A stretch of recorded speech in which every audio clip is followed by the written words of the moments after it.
Many men are petrified by women. They won't approach them at all. Men get confused with women. They have no idea how to talk to them. They're just petrified into immobility.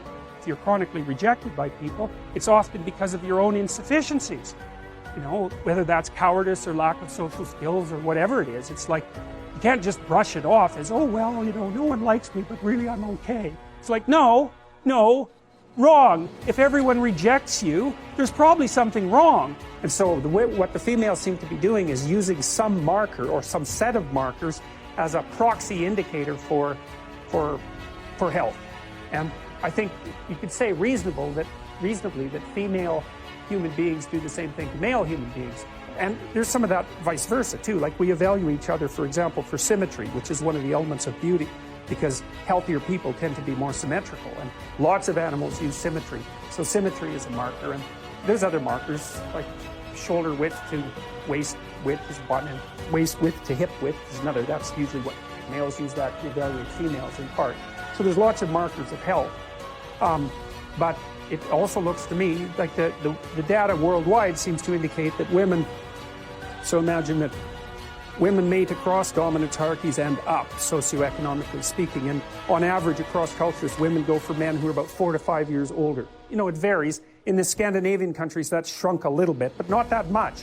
And in other cultures, it's bigger. I would say that depends to some degree on difficulty of establishing economic independence, right? Because in richer countries, it's easier to have enough economic independence if you're a male to be a useful participant in the process of having children. But it doesn't matter. Cross-culturally, it's still across and up, where men mate across and down. They don't care much about socioeconomic status. It doesn't seem to be part of their selection method, generally speaking. So I think that part of that is also the ability of women to select for male health. It's something like that, because it isn't only that. Because if you're healthy and energetic, you're much more likely to be successful, because it's very hard to be successful if you're ill, obviously. So, because the competition is just too high. And both genders, both sexes select each other for attractiveness, both select for intelligence, both select for personality, although there are differences there in terms of what's stressed. Even something as simple as like eye contact in a situation where there's a possibility of finding a sexual partner is a very important component of that, because eye contact indicates interest, and it also indicates, at least in principle, the possibility of approach. And so approach is dopaminergically mediated, and it's a positive emotional state. And we also know that, for example, with men, if you show them, this is a funny little study. So you show them the face of a beautiful woman, and her eyes are looking that way, or this way, or they're looking right at him. You can check the activity in the dopaminergic center in a place called the nucleus accumbens, which is the same place that cocaine hits. Face on eye contact, that thing lights up. It lights up even more if she's wearing a red dress. So I think you can derive a couple of things out of this. And this is where I think people are different than other animals, importantly different, is that, so imagine that there's tremendous selection pressure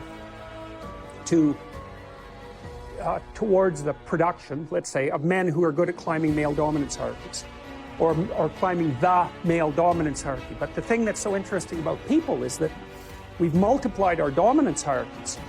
You know, if you take an animal that's got a rather static behavioral pattern, then there's a single hierarchy. Elephant seals are a good example of that. So elephant seals, the males are absolutely massive. They're way, way bigger than the females. And they basically have harems, roughly speaking.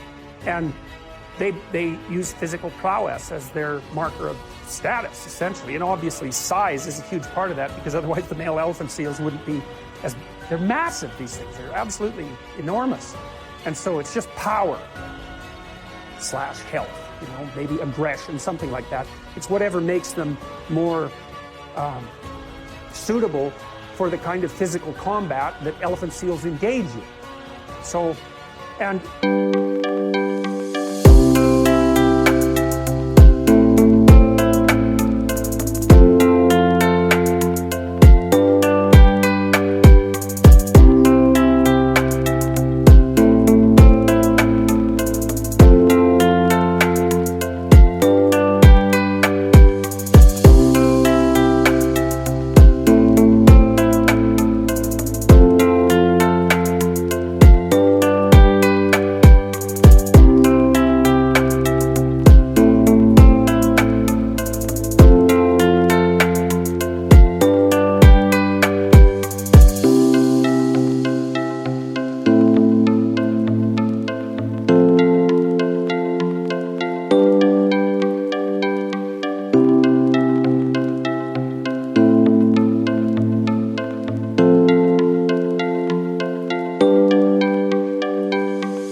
degree to which power is associated with dominance status in those sorts of situations seems to be associated with the size differential between males and females.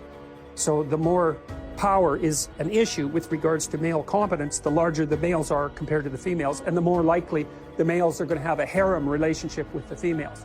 And you see that a little bit in human beings because men are bigger than women. They're not overwhelmingly bigger, that's sexual dimorphism.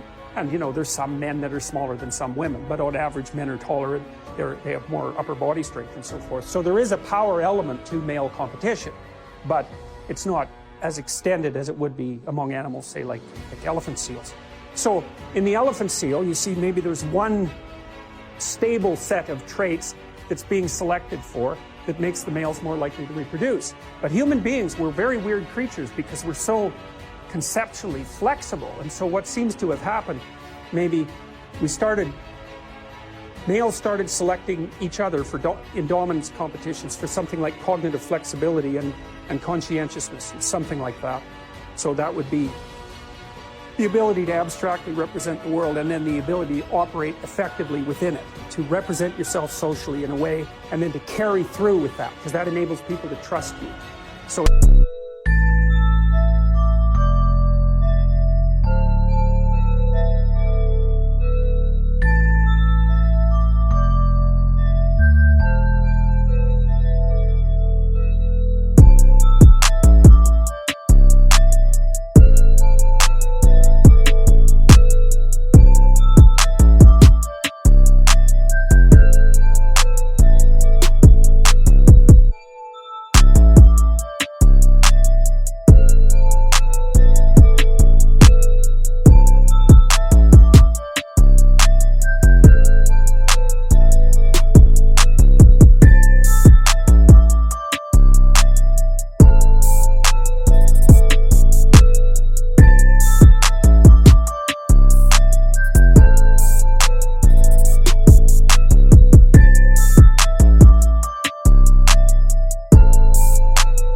something like that.